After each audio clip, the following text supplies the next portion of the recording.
movement. And also people will say, oh, so you go to RPC, are you a Calvinist? If they know what that means. And I don't like that word. That's not connecting me to a person. And the other thing is this: whenever you talk about, if you start a movement that gets big enough to get its own ism, like Calvinism, Marxism, capitalism, the ism always takes on a life of its own. I mean, there are certainly continuity with the progenitor of the movement, but it will take on a life of its own. And I think Reformed theology is something we should think that way as well. It's a movement. It's a theological idea, set of systems that obviously begin with people like John Calvin, Ulrich Zwingli, and Martin Bucer. But of course, that was almost 500 years ago, so it has evolved over time. We happen to live in the United States, and while we're down here in Lancaster and settled by Anabaptists and Quakers, when you go up to New England, that's Puritan country. That's how America was founded up there. And in many ways, Calvinism or Reformed theology has shaped America in big, big ways, including our idea of resistance, our idea of republicanism. Now, I don't want to say there's a one-to-one. It's a straight line from John Calvin to George Washington. That's a little too simplistic. But some of the ideas that are baked into our conscience and our identity of ourselves comes from this Reformed tradition. And it's interesting, when England has their issues with the Protestant Reformation and it sort of stops and Queen Mary takes over, where do all the Protestants go? They take off for the continent. They go to Holland, they go to Geneva, they go to Frankfurt. They go to reformed cities, reformed countries, not Lutheran. That's very important, because many ways what's going to shape America is the English Protestantism, not Lutheranism, not the Lutheran part of the Reformation. They show up later and go move out to Minnesota and just kind of hang out there, right? And they live in their two kingdoms. All right, but it's true. It's true. It's a very different paradigm. We're going to get into that. It's a very different paradigm. Reformed theology is about shaping culture. It is Christ shaping culture. It does not live divided.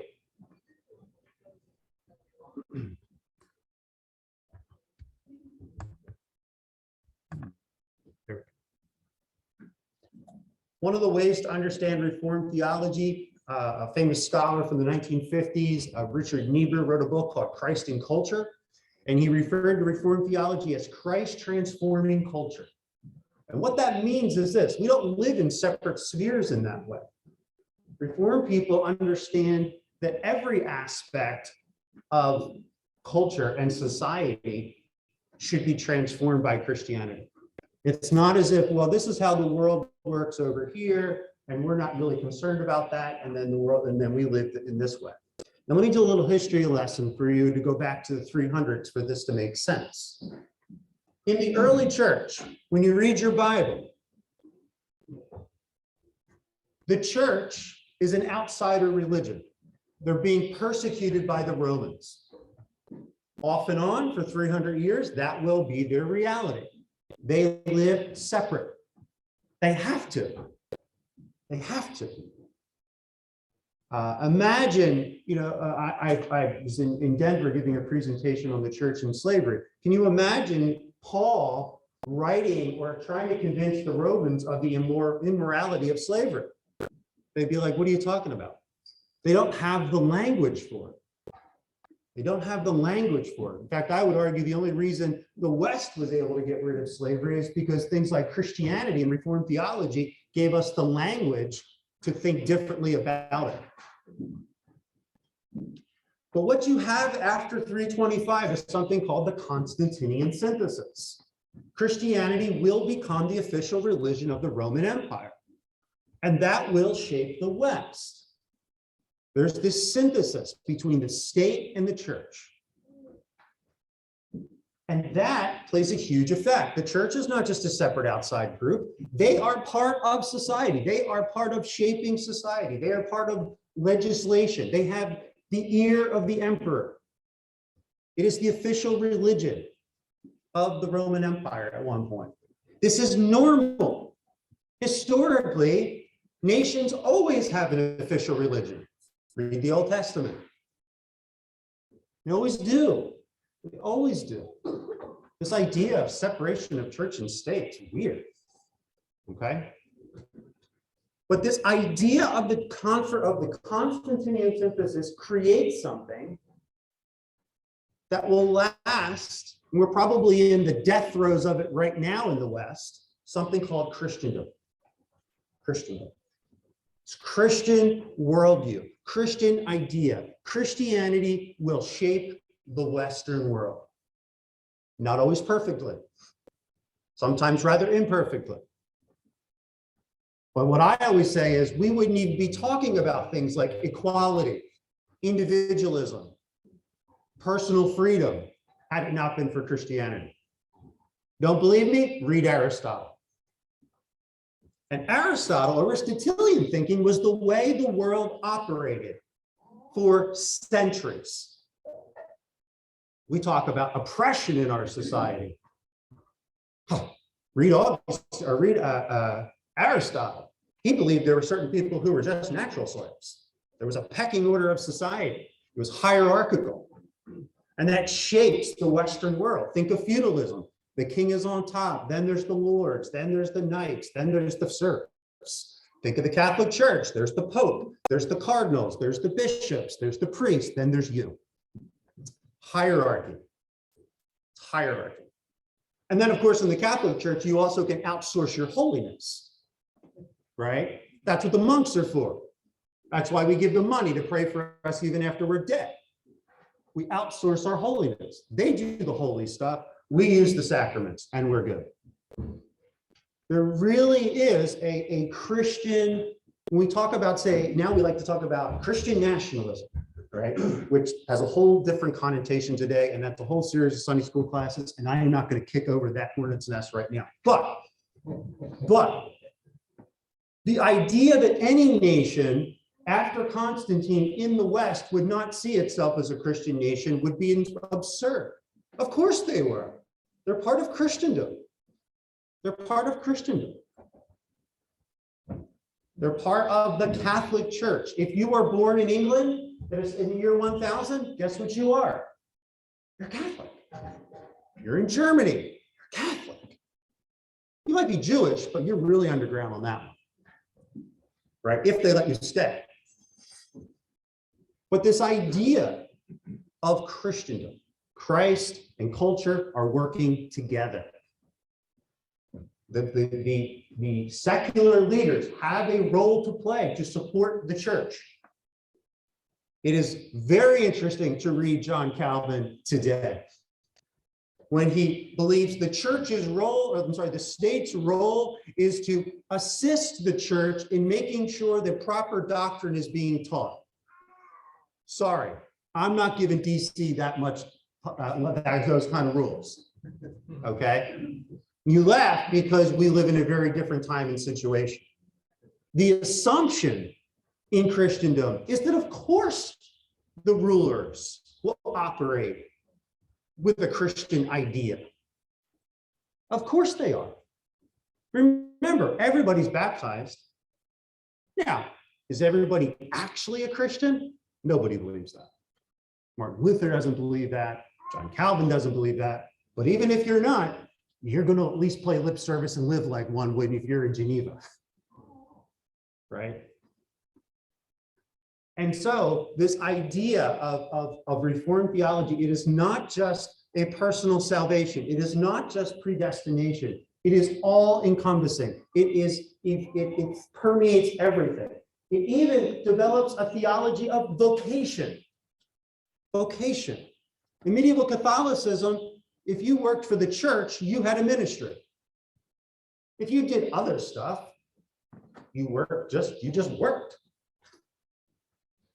But Martin Luther will go on to say, even the milkmaids milk the cows for the glory of God.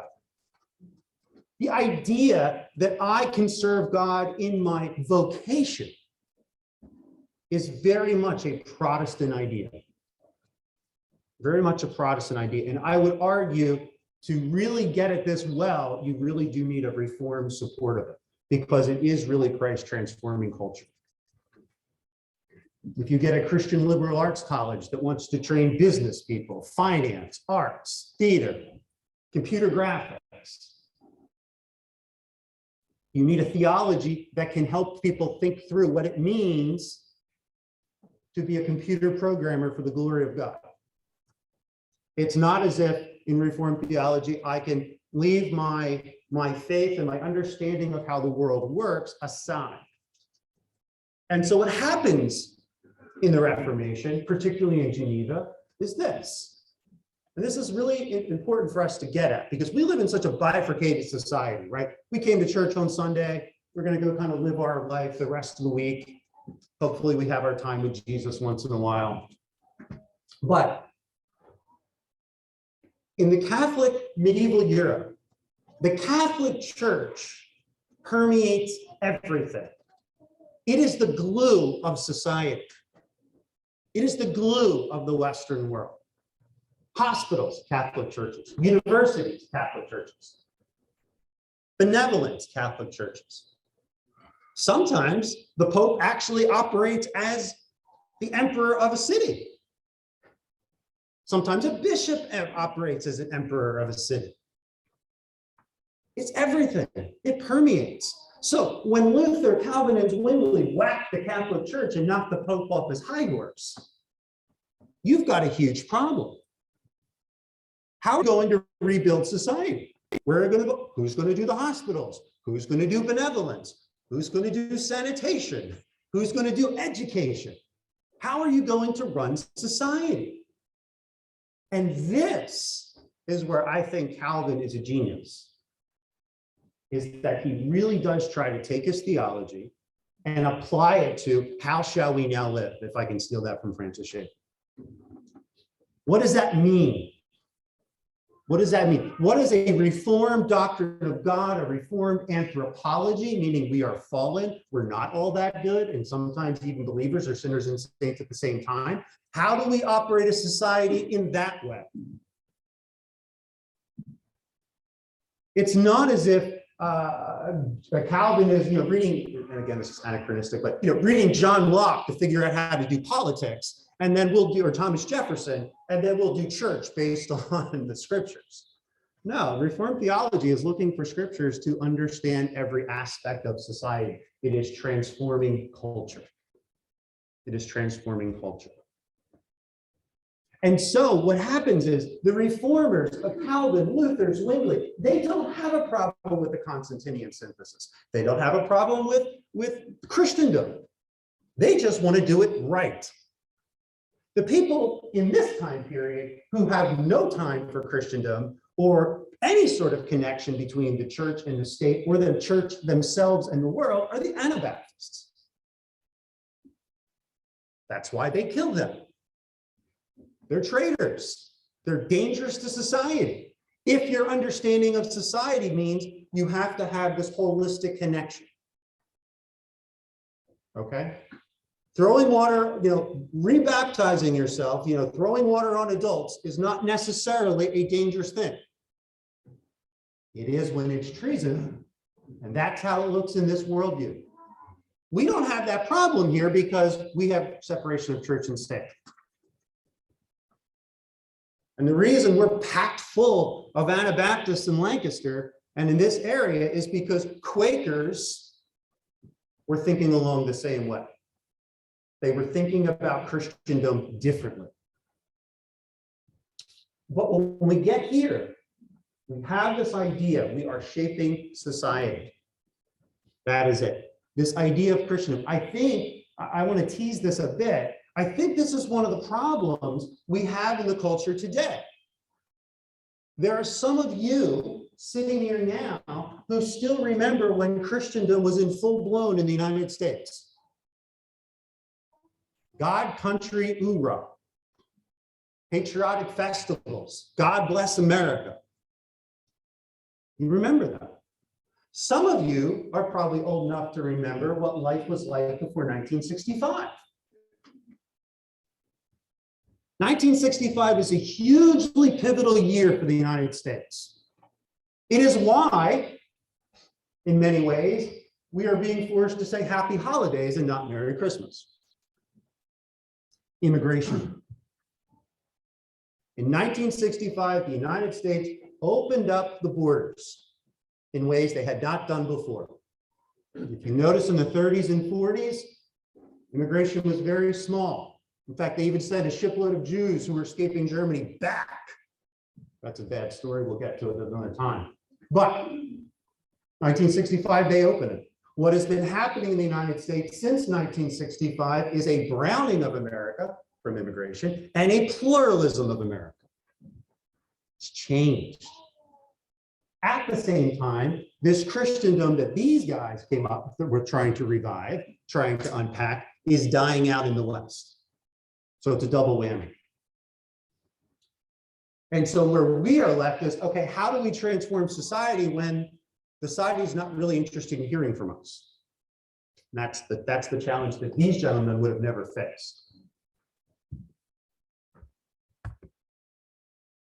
What Calvin does, and he gets this from Martin Bucer. John Calvin goes to Geneva right after he writes the Institutes in 1536 and tries to reform Geneva. He's a hothead, young hotshot theologian. He's hanging out with William Farel, this redhead, fiery guy. They come in my way or the highway, and guess what they got? The highway.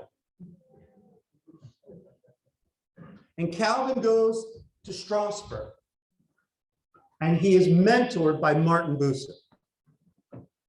And I would argue, no Bucer, no Calvin. If Martin Bucer did not mentor Calvin the way he did, I don't think we'd be sitting here talking about Calvin the way we do now. When Calvin goes back to Geneva, he has a game plan. He understands how to be slightly winsome and political to bring about what does it look like. He is asked back. Now, this is an interesting thing. He's asked back to Geneva. Geneva is a republic, even in the 16th century.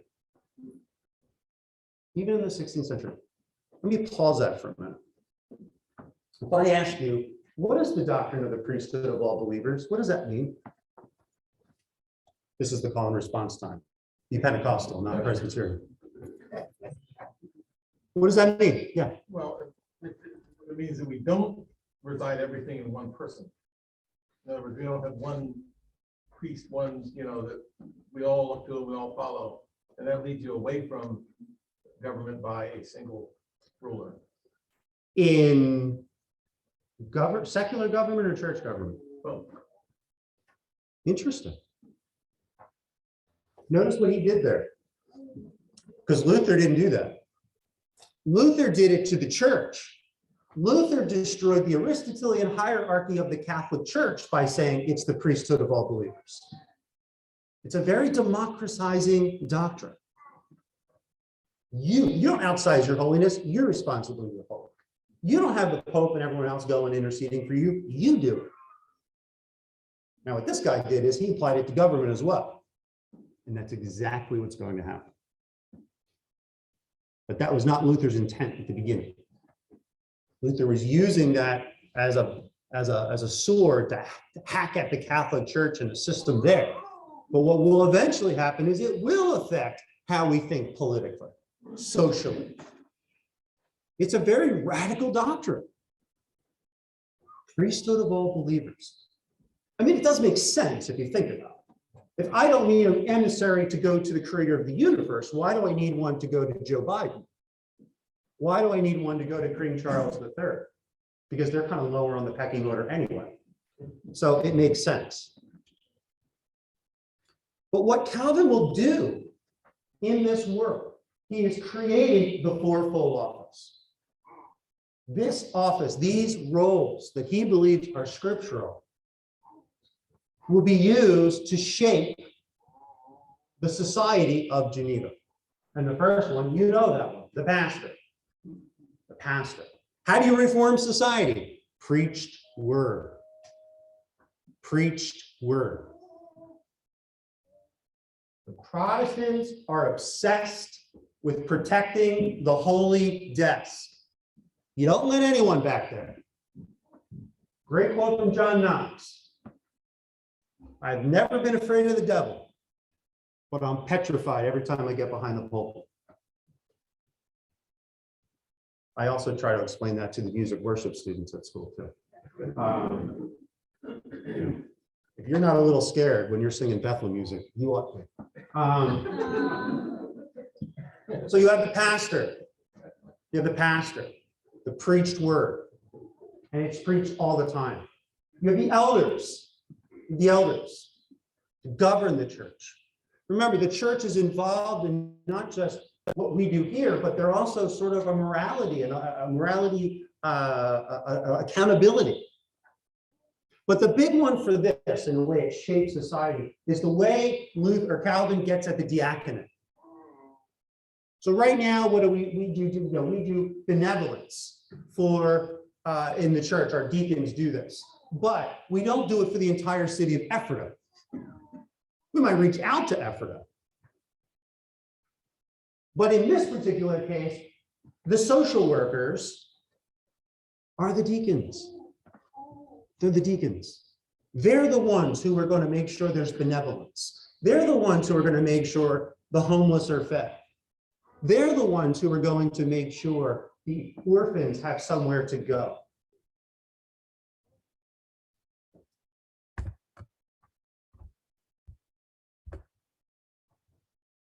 Jump ahead. Calvin will institute something called social welfare.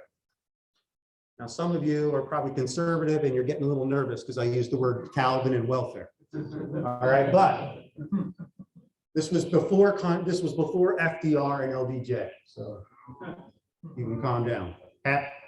Herb, you good? All right. Social welfare. The church, because they're not just separate, because they're part of society, because they're shaping culture, they have a responsibility in Calvin's teaching in Reformed theology to be concerned of these things. Remember, it's always going to be different. We have separation of church and state. We're not responsible for the entire city of Ephrata. This is a very different system. This is Christian. This is Christian. The church and the state, they work together. They're not at odds. They shouldn't be. They work together. So you will get something called the General Hospital, and not the soap opera. But the hospital in Geneva is not just for taking care of the ill. It's an orphanage. It's a soup kitchen. It's a homeless shelter. It's a youth hostel. It's all of these things. It's all of these things. Because you have to have a mechanism in place because you don't have monks doing this. You don't have monks doing this. We don't outsource holiness. That's why we don't have monastics that way. In fact, in Reformed theology, and the Puritans get at this, every home should be a little monastery. So there's an equality and a democratization of holiness as well. This idea that we need to take care of the people, that this is connected in here, this will shape Western thinking. This will shape it. It will play a role. As Reformed theology spreads, these ideas go with it. They go with it.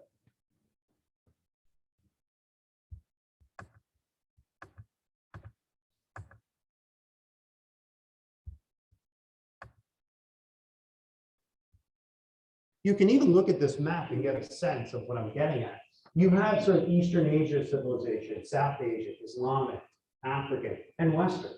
In many ways, the Western world does still play a big role. The things that happen in Europe and in Western nations shape it. This is another thing. Even though we have had separation of church and state in the United States, those of you, I think the pastor this morning, I think if I got the age right, 73, something like that, he said he was 73. Do you realize in 100 years, from 1922 to right now.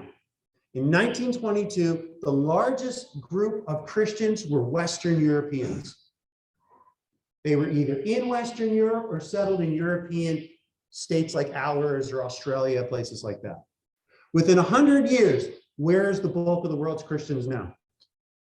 Africa, Asia, South America. I love going to Europe. You can always get a seat in the cathedral and check things out. In fact, my wife and I watched this show, Escape to the Country, British show, where people go out in the country and build their own little off-the-grid McMansion. If I had $1 for every time someone buys up an old church and turns it into their little house. So there's a shifting happening on, but very much the vestiges, the things that we're talking about, even the debates we're having about human rights today, it's borrowed capital.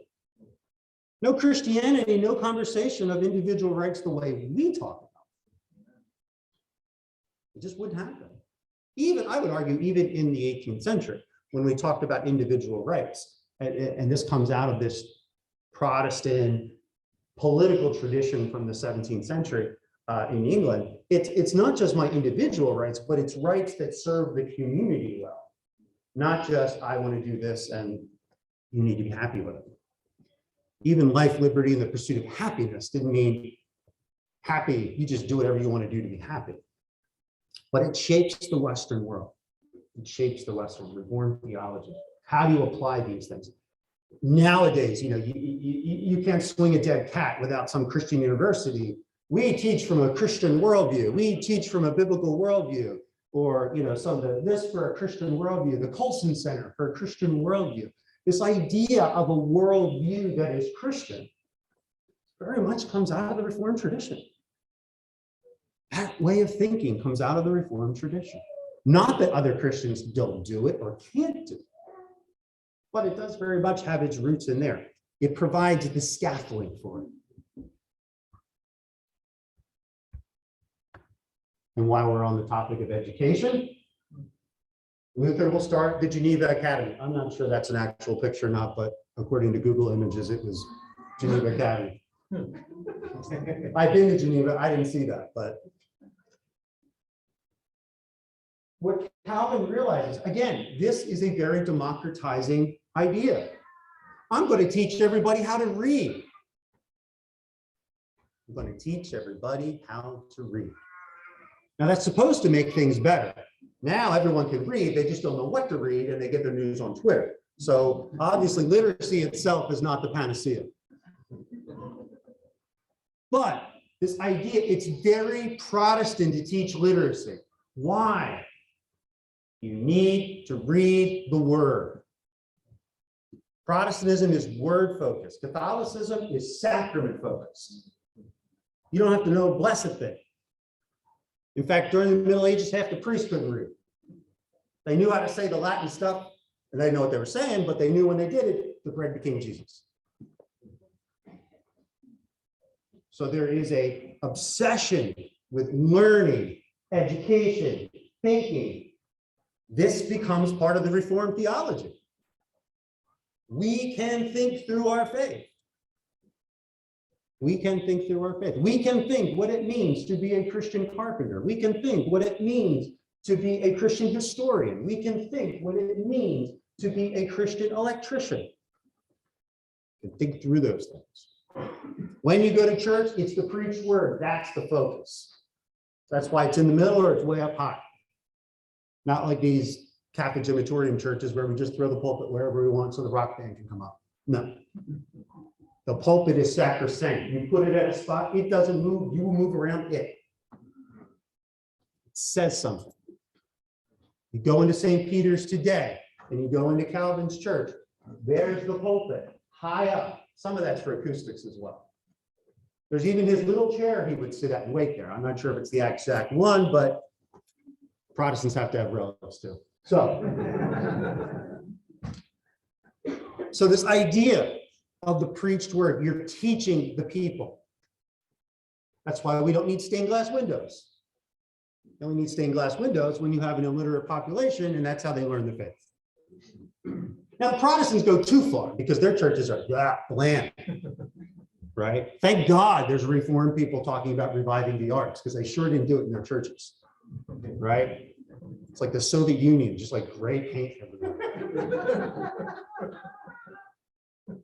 Right? They went so far as to build their churches, and where there used to be little statues, they put the pedestal there, but now put a statue on there just to make the point. We don't do art so much, we'll even put the places where the art's supposed to be, and then it's empty. Sandblasting the walls. But education is so important to the Reformed tradition, and it spreads. It spreads.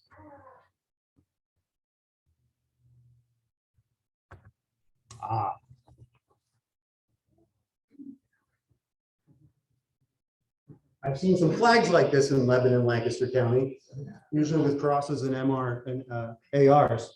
But this idea of when is it proper to resist, that comes from Reformed theology. The idea of republicanism, constitutionalism. Why constitutionalism? What do we Presbyterians love to talk about? Covenants. We got colleges, we got churches, we got paraministries. Everything's a covenant. Marriage is a covenant. Nursery worker is a covenant. Everything's a covenant, right? It's all covenant because it is a covenant between God and the people, between people and each other. That is where you start to get the language of constitutionalism. That's where you start to get the language of constitutionalism. This will go on even further. You get to Scotland, a guy named Samuel Rutherford will write a book called Rex Lex, Rule of Law. Rule of Law. Yeah. Also, there again, I mean, the word, with the Gutenberg and with the priesthood of believers, and the emphasis on everyone knowing the word, not a big leap to the idea that you have a society based on, okay, there's a document. Yeah. That, is our standard. We don't care who says something else. That's right. I mean, you can even go back even into the 13th century with the Magna Carta in England, right? So even in that place you have that. But yeah, this is where some of this comes from. This idea of resistance. When do you resist? Calvin's a very conservative resistor, right? He's not. I'm pretty sure if he showed up for the Boston Tea Party, he would have been offended because he has he's still a little August. He's still a little Aristotelian. It's still this idea that there's times when we need to resist if the king is making us do things that are unchristian, but not you all, the magistrates, the people sort of above between you and the king, right? We don't need some sort of vigilante regicide. That's not what he's calling for. I think that's John Knox. When you walk around with a broadsword, we know where you're going. Right? I mean, that's the equivalent of like, I'm a pastor and I got an AR-15, right? That's not there just to open up your mail. That's there to take off someone's head. That's what you use a broadsword for. And so what the difference is, Calvin is fortunate enough to be in a place where the magistrates are working with him. What happens when the Reformed tradition gets exported to places like France, where the kings and the magistrates are out to get you? What happens in Scotland when the king and the magistrates are out to get you? Well, then you need a broadsword, according to Knox. And Knox was also imprisoned for 2 years in the galleys for his faith. This is one of the things I think it's hard for us to wrap our minds around as Christians in America in the 21st century. In the 16th century, religion was a zero-sum game. It was life and death. You can walk around Europe today and step on things that look like manhole covers, but no, that's actually where Martin Bucer was burned, or his body after. That's how they know you're really mad at you. You're dead, they burn your body. Like, we're really going to burn you. Right? And so these are some of the things. Now, how does this affect America? Well, here's the thing. When England kind of reverts and goes back to Catholicism under Queen Mary, the Protestants have to do something. You only have a couple options. 1, die. 2, fake it till you make it. Stay low. 3, dip out. And a lot of Protestants will do this. They'll go to Holland. That's how we got Reformed Baptists. You got Protestants from England, they go over to Holland, they meet the Anabaptists, boom, we got Reformed Baptists, right? They go to Holland. Why? Holland is a Protestant nation. They go to Geneva. The impact of Geneva and the experience that the English refugees have in Geneva, you cannot overestimate it. You cannot overestimate it. It's when John Knox goes back, if he had a red hat, he would say, let's make Scotland Geneva. The Puritans, make Boston Geneva. Geneva's the model. Geneva's the model. Let's do it here. Now, one of the things that they will also export is the idea of conscience, following your conscience. But there's limits in Calvin's Geneva, in England, in Puritan Boston.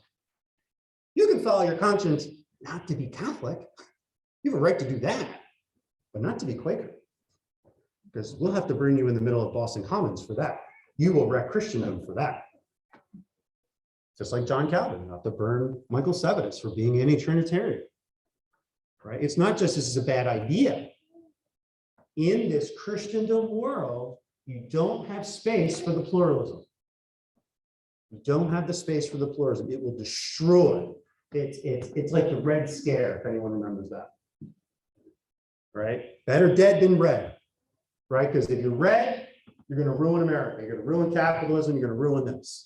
It's bad for it. It's bad. That's the way you got to think of it. We just say, oh, well, he just has a different doctrine and he's got a strange following on social media. Oh, well, or, we'll cancel it. Here, no. The way society is understood is we are a Christian nation, and Christian is defined based on the theology that the founders have understood, whether that's Geneva, Scotland, England, Boston.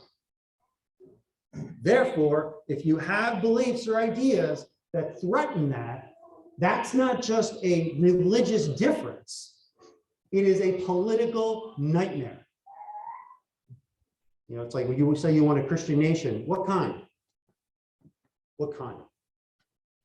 Right? That's how it works. Because other piece that happens is this. Why? Why are you so obsessed about this? Because you're using the Old Testament in Israel as your model. What happens when Israel hangs out with idols? Read the book of Judges. You don't want that? You don't want the book of Judges happening in Boston. You don't want those pagan Catholics taking over, Antichrist people, right? You don't want that. And so it's very important for us to understand that when our ancestors thought through these things, even when the Westminster Confession is revised here in the United States, it removes some of that language. Removes some of that language. The Westminster Confession that we would subscribe to would not be like the original. Remember, when did the Westminster Confession of Faith get written? During the English Civil War. What did the Puritans do during the English Civil War? They cut off the king's head. They cut off Charles I's head. I was in a gift shop and you could buy like Charles II and Charles I like dolls.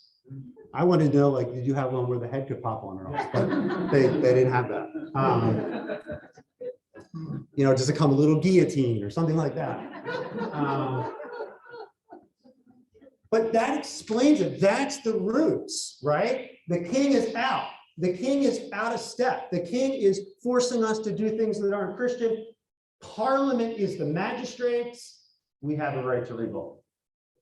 That comes from the Reformed tradition. It's there. You go through Calvin, through Beza, Knox, Samuel Rutherford. And there's a great line during the American Revolution. King George said, this whole kerfuffle, and I'm paraphrasing, is being all worked up by those black robe Presbyterians over there. Because he knew it was the Presbyterians in Scotland that gave him plenty of hard time. It was the Presbyterians in England. It was the Puritans in England who had given earlier kings a hard time. This idea And again, it goes back to this priesthood of all believers. It goes back to this sort of democratization. It goes back to the fact, this is very important, that when the people who will come over to this country and found this nation, if you follow do the ancestry.com, it is people who had gone to Geneva. They had gone to reformed city-states and learned how to do it. And it impacted England. It affected England. In turn, it will affect us. It will affect us in the United States. It still affects us. It still affects us. Even when people say, I teach a class called Religion in America, and one of the questions they have to answer in the final, is America a Christian nation? Now, they're pretty conservative Christians, and so that one's easy. No, right? Then I ask the other one, was it? That kid's in trouble. Because the first question you got to ask is, what do you mean? What do you mean Christian nation? Because we don't burn heretics.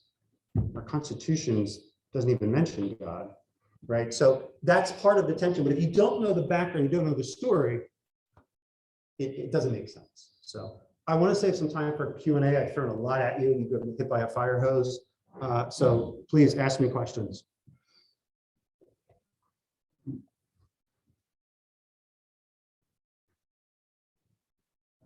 In France, historically, the Huguenots, right, they were a threat to Louis XIV because he said one king, one church. Right. So there was no flexibility. So the threat that the Huguenots posed to the French crown was exactly what you're talking about. Yeah. And eventually, they were the middle class. Yeah. And eventually they just left. They went to Holland. They came here. Yeah. Right. Yeah. Yeah, that's right. So, and there's where some of the Reformed theology of resistance has to get worked out. What does it look? It's one thing in Calvin's Geneva, you're kind of fleshing this out. What does it look like when you're getting murdered? What do you do then? Yeah. I saw that handle. Yeah. Explain the relationship between the Puritans, the Presbyterians, and the Separatists as they were leaving England and coming to the US. That's going to run you about $2,000. I offer a class on that. I'll go quick. Separatists. We just had Thanksgiving. Separatists. These were the people who realized Church of England, bankrupt, gone, beyond hope. We're getting out. So when you look at, say, the Pilgrims, people like that, these are people, they're not interested in reforming the Church of England. They are starting over. The Puritans that come here, Winthrop and those guys, they really hope to reform the Church of England and from Boston, right? They thought this will be the place. We will be a city of light upon a hill. We will shine out to the nations, and we will govern. We will try to shape Puritan culture, Christian culture through England, through the colony, where we can actually put some of these Geneva ideas to practice. And then you have the Presbyterians, right? So the Presbyterians, they're really up in Scotland. You do have English Presbyterians. The Presbyterians and the Puritans get together to write the Westminster Confession in the 1640s. But really, England and Scotland, if you're a monarch, you don't like Presbyterianism. There's too many voices in there, right? If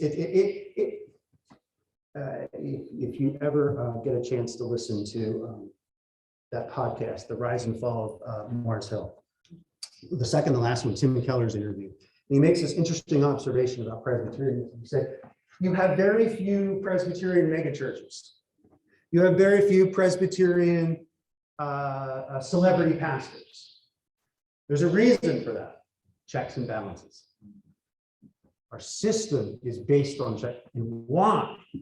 That's Calvin's anthropology. Calvin's anthropology is we're fallen, we're broken. It's not like, well, we all generally are good, right? It's take total depravity and say, how in a fallen world, in the city of man, do I protect myself? A democracy, pure democracy, is chaos. That's mob rule. A king, only a king, That's how you get tyranny. Republicanism is some sort of marriage. And that's kind of where he is. He's not a Democrat. He's not a democracy guy. Democracy is how you get chaos. That's his concern. I mean, even the founding fathers were afraid of that. That's why you have the Electoral College, right? So, and so that's a concern. So there's a break. So the problem is if you're a monarch, you don't like Presbyterianism. They got too many ideas. They got too many checks and balances for your liking. Does that help? Now, what did the separatists become when they came to America? All sorts of stuff. You know, I mean, so you had sort of these separatist Protestants, right? At times, them and the Puritans from Boston and places, Salem and stuff, would work together. It's not a monolith. No. And then, of course, you start getting other groups coming over too, right? So you get the Baptists, right? What do you do with them? You know, we'll ship them to Rhode Island. You know, you can have Rhode Island because they don't know what to do with that. Then you get Quakers. What do you do with them? Well, we'll just burn them at the stake in Boston Common until Penn comes here.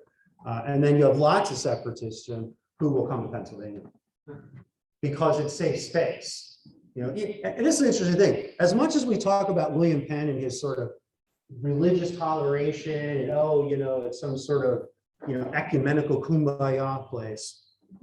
The reality was even he had his limits on Christendom because Catholics and Jews could not hold office in Pennsylvania under Penn. So even he had his limits. Yeah. Anyone, anything else? Any other questions?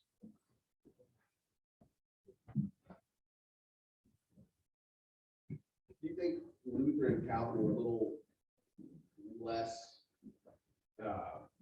armed resistance because of like the peasants' revolt in Germany? I mean, was that kind of shaping part of their reaction? The magistrates knew, the magisterial reformers knew where their bread was buttered. Right? I mean, you can't not, I mean, you realize, the other thing is this, they do believe in Christendom, right? They do believe it. It's not just pure, what is convenient. They do believe this. They do believe this is how society should be together. And if you have sort of peasant revolts and all this thing, this sort of,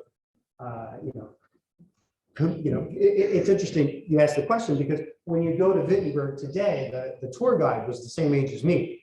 So I was in high school when the wall came down in Germany. So I said to this guy, I said, what was the tour like when the communists were here? I said, can you take me on that tour? And he said, it's funny. He said, when I was a kid, this is where we would come for like school trips to Wittenberg. And the whole story was about the peasant revolt. That was the focus. And Luther was sort of like this, it was like, well, he kind of helped bring it, but the real story in East Germany was the peasant revolt, right? So you can kind of, does that help? Yeah. Also, there's some reasons that Luther was not murdered or exiled or whatever. I mean, he had protection. He had protection, exactly. So the people who wanted to throw off the whole system, well, they're the ones who were getting drowned all over the place. Seriously, everybody knew Catholics and Protestants could agree. We can both agree they're a problem, right? We might not agree on justification by faith and Mary and purgatory, but no, in fact, if you read Calvin's Institutes and when he goes off on the fanatics, who is he talking about? He's talking about Anabaptists. He's saying he writes it to Francis I. He says, listen, we're not the crazy people. We're not the crazy people. We're just the Christians getting our doctrine right. The Catholics have led you astray. This is getting you right. But don't lump us in with them, right? And he's very clear about that. Very clear. But again, it works when you read Calvin. It works when you have a society that's still operating under Christendom. Anybody else?